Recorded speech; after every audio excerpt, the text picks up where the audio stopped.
Hello from Southern Ontario, July 10th. Our subject matter today is the weather. It's raining and I hope the background noise isn't too bad. In case you don't want to watch the whole video, a couple of channels that I like.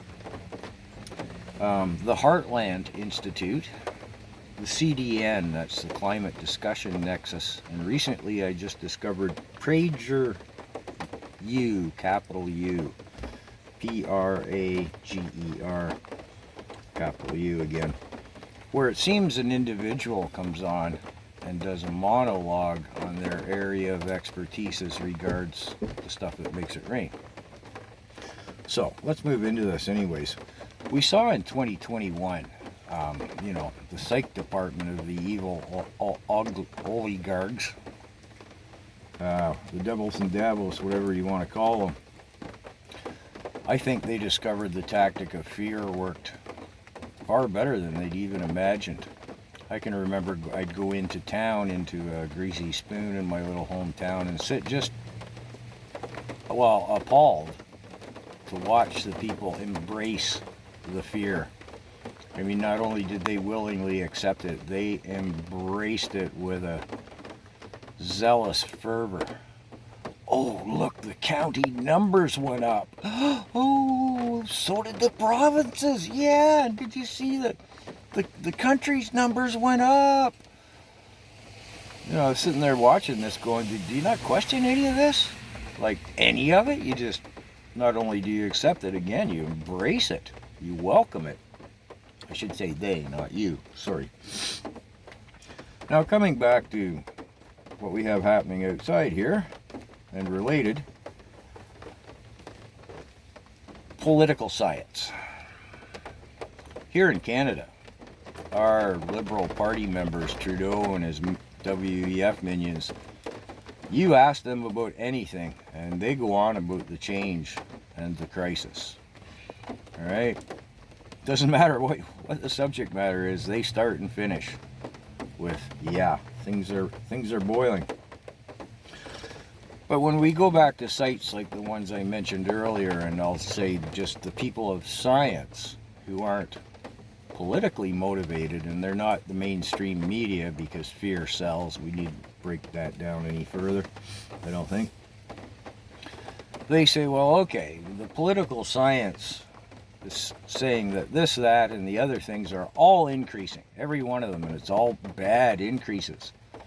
And yet, again, these people of science will say, well, in the case of this, no.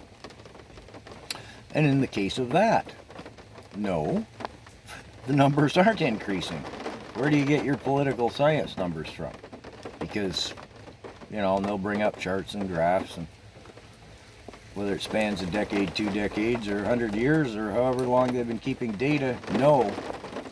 This and that aren't getting worse. There aren't more of them. They're not of longer duration or intensity. What are you talking about? Where do you come up with this stuff? And they'll say, yes, there are some other things we're looking at that do have some anomalies, some increases, but we can't find any evidence that it's caused by dinosaur juice. We look at this chart, we look at this graph, we look at this data from here, we look at that data from there. We're trying to find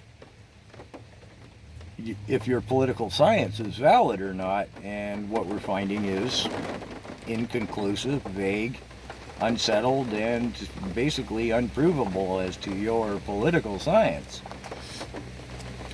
Then we come to computer modeling. Computer modeling. Oh, we did a lot of that in Canada in 2020 and 2021, didn't we? Well, computer modeling's, it's a lot of fun. There's some validity in it. But again, you go to the aforementioned sites, they have people on there who say, well, I work with, or have worked with, or am working with computer modeling. And it's fun and it's interesting and it can be informative, but what parameters do I program in to start with? What data? What manipulations may be imposed en route? How long do I run it? And the bottom line is, when it comes to something as complex as the global weather, sorry, certain words and context I can't say them in, right? With something as vastly complex as that, their computer modeling is just about worthless when it comes right down to it.